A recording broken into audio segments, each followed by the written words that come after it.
Welcome to the Financial Wellness Academy, educating and empowering you to master your money, regardless of your current circumstances. My name is Caitriona Ellis, and on today's vlog, I'm going to talk about unlocking financial freedom and how to understand and figure out as to how much is enough money for you.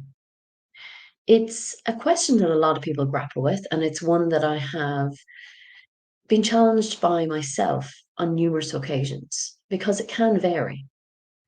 But it is most definitely worth taking a little bit of time out to understand what that number is for you. So, how can you simply get to that figure? Well, to my mind, it's a couple of simple steps. And there are a few layers to that also. So, your basic needs are probably pretty similar for us all, but there may be slight variations. So, if I think of my own situation, in my essential needs, I would include my rent or mortgage, I would include food, and I would include my utilities, my bills, so my electric, my heating, my internet, because I would classify those as all essential for various different reasons. So when I total that figure, that's my bare bottom. They're the things that I really need in place to survive.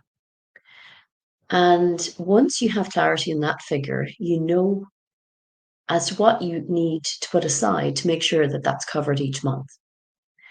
You can then start to layer in other things that you really enjoy having in place. So maybe that might be your Netflix or your Prime or eating out a number of times a month or getting takeout or going out with friends on a night out or going to the cinema or whatever those added extras are. And sometimes we can take those extras for granted and assume that they are essentials. But ultimately, in my opinion, they're not. It's very subjective. So it really is down to you. Say, for example, Netflix. If you have a child or somebody in your house whose Netflix is a lifeline to, who it Netflix provides a source of calm, a source of entertaining them, maybe when you've got something else on. So that money spent on Netflix is essential in your particular circumstances. So you need to be quite specific, I guess, and quite individual because this can vary. Most of us will have the same general essential needs, but they can vary from house to house, and that's fine. You are in the driving seat on this, and you decide what you include in each category. But getting clear on those absolute basics is the first step. So, if you're in the position where you lose an income or you have an emergency in place, if you have several months of those essential expenses provided for and put aside in an easy access account, so maybe an instant savings account that you can easily access. So, if overnight your income gets switched off, you know that you've got however many months put aside of those covered, and you can breathe easy whilst you get to work with putting a plan in place to remedy whatever the situation is, or to get better if it's a case of sickness that's hit.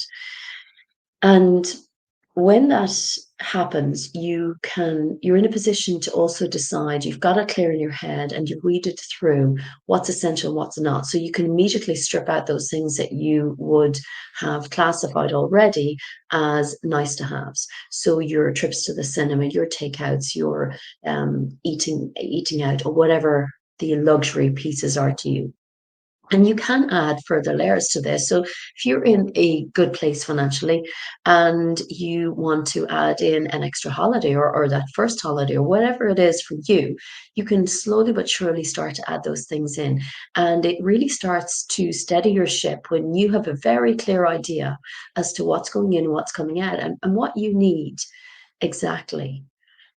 It's a question that I ask clients on a regular basis, and it is very rare for me to get an answer, an accurate answer as to what that number is.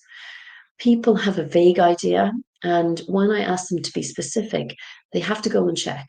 So having clarity on that up front is a game changer. It really gets you really clear on what it is you need, what are the bare essentials, and then what the layers are from that. So I highly recommend you taking time out to actually to deal with that and just to ascertain what that enough figure is for you. And like we've already talked about, you then have that little pot put aside for what if scenarios in terms of illness, losing income, etc. So for your action today, I think it would be definitely recommended to put some time in your diary this week. And it doesn't have to be a big job. If it's figures that you can easily access for your online banking or for your bank statement, whatever it is, then it might take you 10, 15 minutes to actually do the maths on this and figure out what that figure is. And once you have that locked in, you know what it is. Maybe if you don't have good recall mentally on things, maybe write it down somewhere that you can access if you think, oh, what was that number again? And you've written down the breakdown because if, say, your rent changes or your mortgage changes or whatever, you can easily tweak that. So what I'd encourage you to do this week is just to take those few minutes out and to get clear on that. And once you get clear on that, then ask yourself the question, have I got provision in place in some form via savings or something else put aside that should something unexpected happen, I know that I've got however many months covered. And that number of months that you want covered will vary from person to person. For me, 3 months feels really good. 6 months feels even better. 9 months feels amazing. But put that number of months aside and give yourself that lifeline that if any of those eventualities happen, you've got it there to cover and you can breathe easy once that's in place. So I hope that was helpful in today's vlog. If any questions or comments, I would love to hear them, hear your thoughts, and let me know what action you're going to take after this and what the clarity that you get as a result. See you on next week's vlog, and thank you for watching.